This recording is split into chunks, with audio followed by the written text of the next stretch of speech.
hours of this attack in Benghazi that terrorism was the cause. In fact, they were looking for al-Qaeda as possible suspects, and they believe they had a good beat on a couple of possible suspects that were behind the attack. They believed terrorism was the cause right away. In fact, they labeled it as such.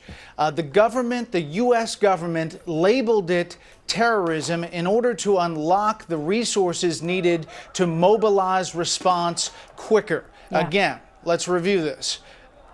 In order to respond quickly to something that's happening and this U.S. ambassador getting killed in Libya, the government labels it terrorism. And this is before Ambassador Susan Rice goes out and says it was a spontaneous event, a crowd that we reported, Catherine Herridge reported early on, never was. There never was a real crowd in front of the Benghazi consulate. Then we heard that developments over, as we've been talking about, and the president really has never publicly said that it was terrorism. Yesterday, Jay Carney said that the president believes it was a terrorist attack, but the president hasn't said that. We can report that within the first 24 hours, the government labeled it as such and believed that al-Qaeda in Libya and the specific group Ansar al-Sharia and the Islamic Maghreb, which is another offshoot of al-Qaeda there, was responsible. Secondly, we can also confirm that U.S. officials say that 16 days after this attack, not a single FBI agent has been within the city limits of Benghazi. I think a lot of people are going to find this incredible. And there's so many questions to address here. The first one that comes to mind, Brett, is what possible reason would you have for sending Susan Rice out there to say that this was a spontaneous attack? And, you know, they were basically tripping over themselves, the administration, to talk about this movie, to make it clear that they, you know, that they were opposed to it, that they found it disgusting, reprehensible, every other word in the book. So it's almost like you've got one hand waving over here that's talking about something that now seems quite disconnected, completely disconnected from what they already knew was what needed to be an immediate investigation into al-Qaeda and an attack that happened on the ground there and killed 4 American citizens. You know, there are multiple explanations, possibly. You have a Republican senator who's calling it a cover-up. You now have several senators who are calling Susan Rice directly, and you had Senator Ayotte on for an explanation. She would have, if she had an intelligence brief of any level, known that the government in and of itself would have had to have listed it as terrorism by that point to unlock the resources to respond to the attack. So at that point, she should have known by the time she went to those 5 Sunday shows. So it's I think this investigation, we're just starting to peel back the early parts of I mean, it's quite possible that if you're Susan Rice or Robert Gibbs, you know, it's possible that they want to know the answers to why they were sent out to say those things as well. Because you really wonder why you didn't hear from Clapper, from the head of the DNI, from, you know, the head of the NSA, John Brennan. You know, why were these not the people that were put forth to talk about this? And one other issue that I just want to bring up in all of this, Brett, is the question of our, you know, CIA operation that was gathering intelligence on the ground there and how compromised, apparently, according to reports, all of that has become because our ambassador in this location was not secure, and so much has now unraveled, apparently, because of that oversight.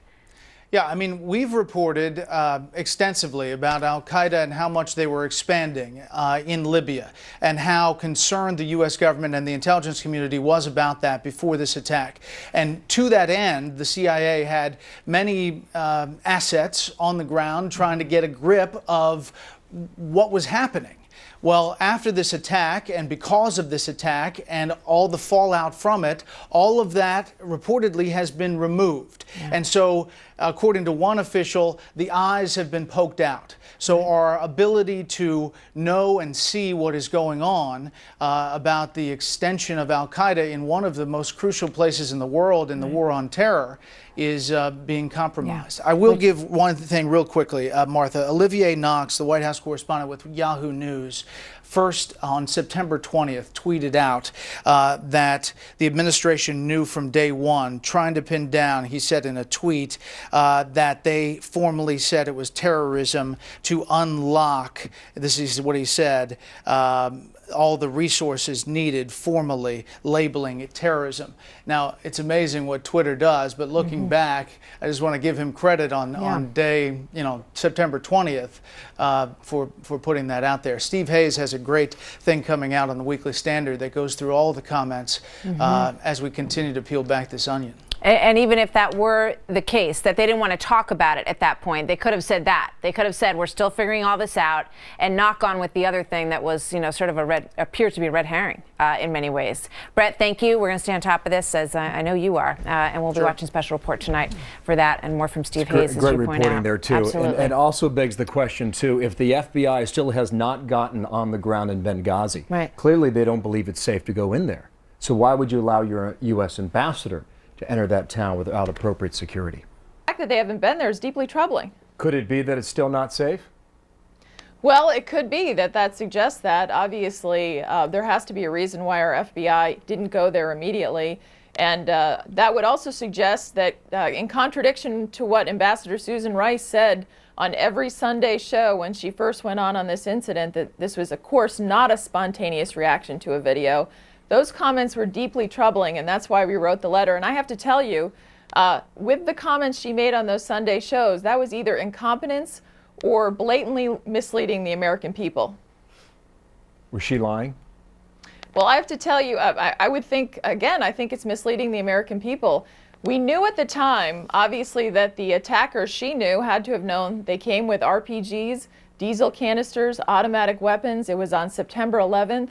They know that the head of al-Qaeda had issued a video before 9/11 really crying out over the death of his second in charge, who was a Libyan terrorist, and warning and calling for terrorist attacks. So that should have been warning enough. And of course, there had been several incidences in Libya in May and June on the Red Cross, the British ambassador to Libya, as well as our own compound, that should have given them warning that this type of event is coming. We've got to get to the bottom of this and get a full account.